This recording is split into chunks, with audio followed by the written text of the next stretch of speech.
दोस्त, आज हम लोग फिर एक बार आए हैं फिजिक्स को लेकर। देखिए, फिजिक्स ये जो ऐसा सब्जेक्ट है जिसमें समझना बहुत ज़्यादा पड़ता है, इसीलिए हम लोग इस पर ज़्यादा ध्यान देंगे। आज का जो क्वेश्चन है बहुत लाजवाब क्वेश्चन है, आप लोग थोड़ा इस पर देखिए। पहला क्वेश्चन है, दूरी एवं विस्थापन में संबंध है। दूरी है और विस्थापन में संबंध देखना है। तो दूरी विस्थापन में संबंध है। देखिए, पहले इससे पहले हम लोग ये देखें कि विस्थापन और दूरी है क्या। मान लीजिए कि कोई यहाँ एक पॉइंट है जिसका नाम ए है, और ये जो है ना, ये ऐसे आता है, फिर ऐसे यहाँ पे आ जाता है, ये बी के पास। ये है 2 मीटर और ये है 3 मीटर, ये है 4 मीटर। तो हम बोलेंगे दूरी कितना हुआ, डिस्टेंस कितना हुआ, तो टोटल वैल्यू को जोड़ेंगे। तो जोड़ेंगे 2, 3 और 4, तो हो जाएगा आपको 9। तो ये 9 मीटर दूरी हो गई। लेकिन अगर हम बोले कि विस्थापन क्या होगा, तो हम ऐसे नहीं आएंगे, विस्थापन एकदम सीधा आएंगे। विस्थापन कहते हैं दो बिंदुओं के बीच की न्यूनतम दूरी कम से कम जितना हो जाए, तो विस्थापन सीधा होता है। और दूरी जो होते हैं ना, जितना चल के गए वो सबको लेते हैं। तो ये पूछ रहे हैं कि दोनों में क्या कंडीशन होगा। देखिए, दूरी आपका आ गया 9 मीटर और विस्थापन जब से चेक कीजिएगा ना, तो कंफर्म होगा कि 9 मीटर से कम है, क्योंकि एकदम सीधा एक सीधी लाइन है और ये घुमा के गया है। तो आप यही बताइए कि ये जो दूरी है और विस्थापन में कौन बड़ा होगा। यहाँ एकदम कंफर्म है कि दूरी जो है ना, ये डिस्टेंस, ये बड़ा होगा विस्थापन से, और यहाँ बड़ा होगा किसी ओमेगा होता है ना, दूरी भी और विस्थापन भी दोनों सेम हो जाता है।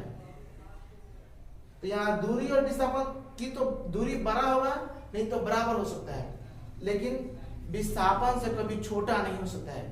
तो ये याद रखिएगा, दूरी जो होता है ना और विस्थापन में रिलेशन कभी भी देखिएगा तो कि तो वो बड़ा होगा, नहीं तो बराबर होगा, लेकिन छोटा नहीं होगा।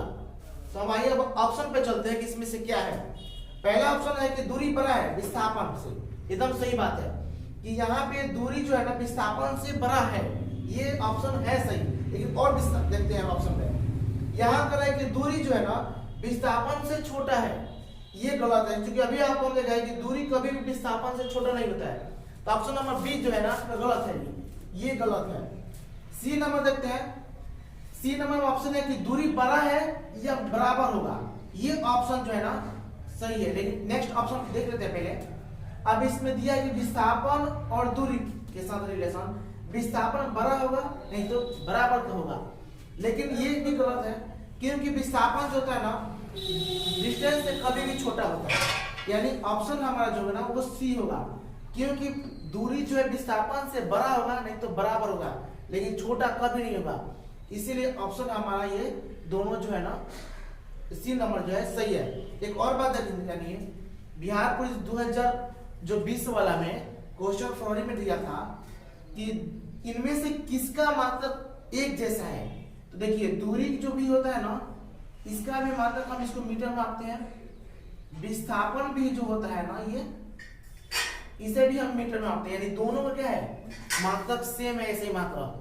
तो ये भी ध्यान रखिएगा कि ये दोनों का जो है ना, दूरी का और विस्थापन का दोनों का मात्रक सेम आता है, जो कि बिहार पुलिस 2020 में ही पूछा है, जो फरवरी के मार्च में एग्जाम हुआ था उसमें। तो इसका ऑप्शन सी होगा, दूरी का जो है।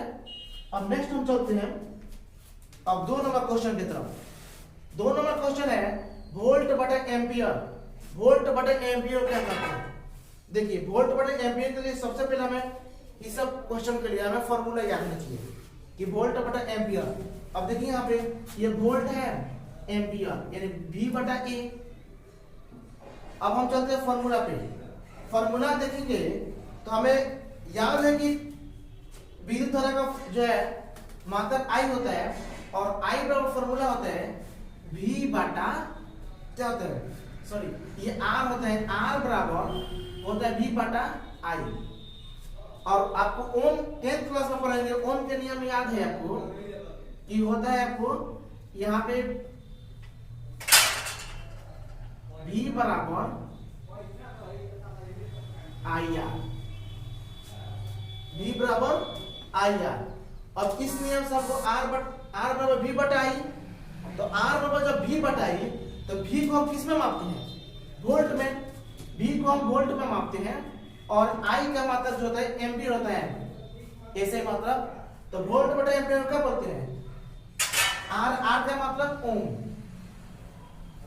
एक बार फिर से देखिए प्रतिरोध बराबर होता है विभवांतर बटा धारा। अब विभवांतर का मात्रक होता है वोल्ट और धारा का मात्रक होता है एम्पियर। तो वोल्ट बटा एम्पियर और प्रतिरोध का मात्रक होता है ओम, यानी ओम बराबर होता है वोल्ट बटा एम्पियर। यानी अब ऑप्शन पे देखते हैं क्या ऑप्शन दिया है। तो वोल्ट बटा एम्पियर में आवेश, इसका तो मतलब कूलम होता है। आपको ओम जो है ना प्रतिरोध का मतलब ओम होता है। ऑप्शन यानी ये सही है। फिर भी देखते हैं जूल, ये भी नहीं है, नॉन ऑफ दीज है। यानी कि प्रतिरोध का मतलब जो होता है ना आपको ओम होता है और ओम बराबर होता है V बटा A, यानी वोल्ट बटा एम्पियर। तो ये आपका ऑप्शन नंबर बी सही है। फिर हम नेक्स्ट चलते हैं।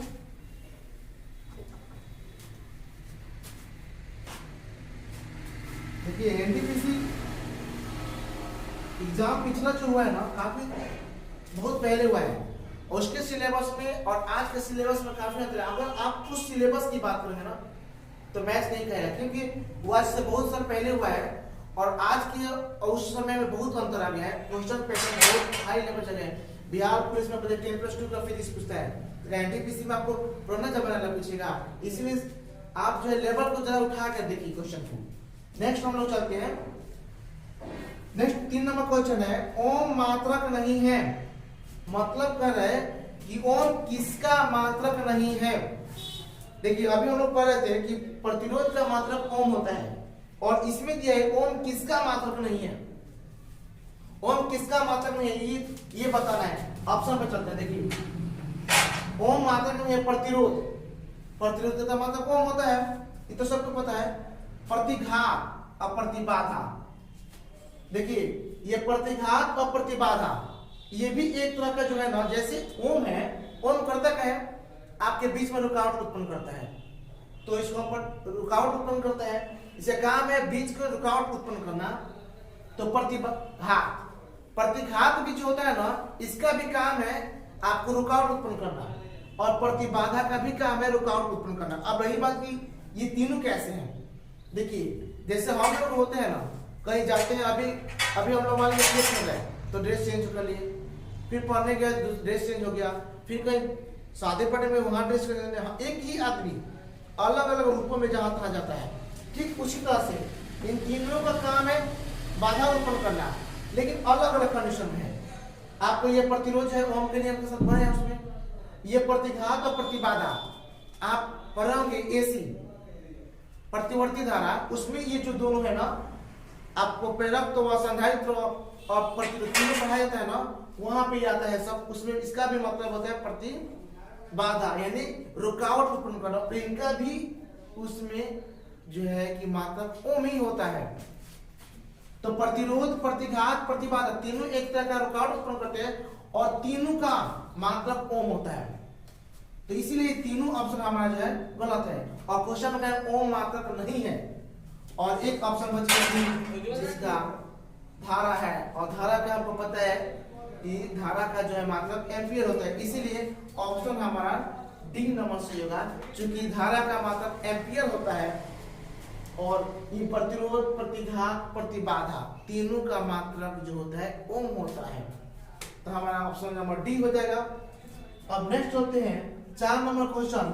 4 नंबर क्वेश्चन कर रहे हैं हेनरी मात्रक है, हेनरी मात्रक है।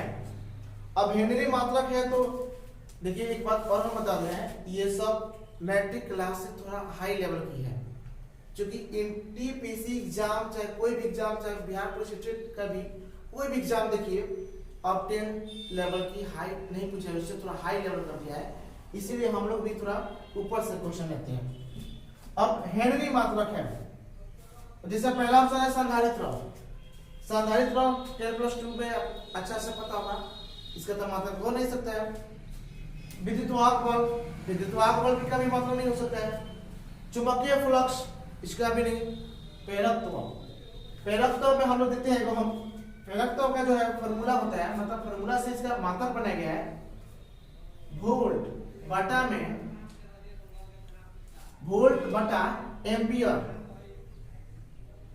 प्रति सेकेंड, वोल्ट बटा एम्पियर प्रति सेकेंड। देखिए वोल्ट बटा एम्पियर प्रति सेकेंड जो होता है ना, आपको 10+2 के फिजिक्स में पढ़ाया गया होगा, उसमें आपको याद होगा कुछ इसका मतलब। तो वोल्ट बटा एम्पियर प्रति सेकेंड जो होता है ना, ये आपको जो है ना प्रेरकत्व का मात्रक है। इसको तो हम हल करते हैं तो v, देखिए इसको पलटेंगे ना तो गुने एस बटा में एम्पियर जाएगा, और v गुने एस को हम बोलते हैं वेबर बटा एम्पियर, और वेबर बटा एम्पियर को बोलते हैं हेनरी। वोल्ट बटा एम्पियर प्रति सेकेंड, इसको हम थोड़ा हल किए तो वोल्ट गुने सेकेंड बटा में एम्पियर, और वोल्ट गुने सेकेंड को हम वेबर बोलते हैं बटा में एम्पियर, इसको हम बोलते हैं हेनरी। और हेनरी जो होता है ना, आपको प्रेरकत्व का मात्रक होता है। और प्रेरकत्व दो तरह के होते हैं, स्वप्रेरकत्व और अनन्य प्रेरकत्व। जो स्वप्रेरकत्व अनन्य, उसी अनन्य प्रेरकत्व को ना ट्रांसफार्मर पर काम करता है। आप ट्रांसफार्मर से क्वेश्चन बहुत रहता है कि ट्रांसफार्मर किस सिद्धांत पर काम करता है, इसी का एक प्रकार है अनन्य प्रेरकत्व। स्व माने स्वयं, अनन्य माने दूसरे से। तो ट्रांसफार्मर जो है दूसरे से करंट लेके देता है, इसलिए वो अनन्य प्रेरकत्व पर आधारित होता है। अब हमारा नेक्स्ट क्वेश्चन है 5 नंबर। देखिए 5 नंबर ट्रांसफार्मर से ही क्वेश्चन है, सेटअप ट्रांसफार्मर है। देखिए ट्रांसफार्मर के बारे में हम लोग जाने तो पहले सबसे पहले ट्रांसफार्मर जो होता है ना, मान लीजिए ये ट्रांसफार्मर एक तरह कोई जेंटलमैन है, ये आदमी को कोई हैंडल करता है पीछे से, ये दूसरा कोई, तो ये आदमी दूसरे किसी पर निर्भर है। जब ये आदमी दूसरे किसी पर निर्भर है, दूसरा कोई इसको सपोर्ट कर रहा है, तो दूसरे किसी पर उसको बोलेंगे अनोन्य। अनोन्य,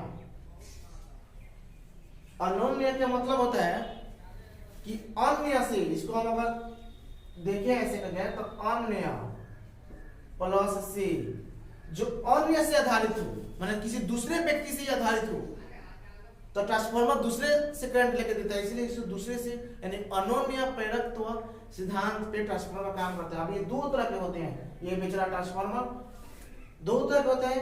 एक होते हैं आपको सेटअप, और एक होते हैं आपको शिफ्ट डाउन। सेटअप और शिफ्ट डाउन दो तरह के इसमें कुंडली होते हैं, प्राइमरी कुंडली, सेकेंडरी कुंडली, और ये अनन्य प्रेरकत्व पर आधारित होते हैं। तो हमको यहाँ का सेटअप ट्रांसफार्मर की बात करें। देखिए सेटअप, इसका नाम देखिए सेटअप और शिफ्ट डाउन, यानी सेटअप और शिफ्ट डाउन का मतलब होता है कि जो सेटअप, जो ट्रांसफार्मर माने निम्न से उच्च की ओर वोल्ट को प्रोवाइड करे, निम्न वोल्टता से उच्च वोल्टता की ओर ले जाने का काम करे, उसको बोलते हैं सेटअप ट्रांसफार्मर। और जो ट्रांसफार्मर उच्च वोल्टता से निम्न की ओर लेके जाने का काम करता है, उसको बोलते हैं शिफ्ट डाउन ट्रांसफार्मर। तो ये करे सेटअप ट्रांसफार्मर, यानी कि इसका मतलब हुआ कि निम्न वोल्टता से उच्च वोल्टता में ले जाने के काम। तो ऑप्शन हम लोग देखते हैं दिया गया, पहला है आपको निम्न वोल्टेज से उच्च वोल्टेज, यही हमारा ऑप्शन था। ये भी कर रहा है कि निम्न वोल्टेज से उच्च वोल्टेज की ओर, लेकिन दूसरा भी देखते हैं उच्च वोल्टेज से निम्न की ओर, ये शिफ्ट डाउन ट्रांसफार्मर हो गया। दोनों नन ऑफ दिस, यानी हमारा ऑप्शन जो होगा ना ये होगा, क्योंकि शिफ्ट अप का मतलब ही होता है निम्न वोल्टेज से उच्च वोल्टेज की ओर, और शिफ्ट डाउन ट्रांसफार्मर का मतलब होता है उच्च वोल्टेज से निम्न वोल्टेज की ओर। तो ये याद रखिएगा, और ये किस सिद्धांत पे काम करता है ये याद रखिएगा। और हम लोग इसी तरह से आप लोग बने रहें और हम लोग को थोड़ा हेल्प करते रहिए लाइक के साथ, और सब्सक्राइब करते हैं। फिर हम लोग नेक्स्ट मिलते हैं।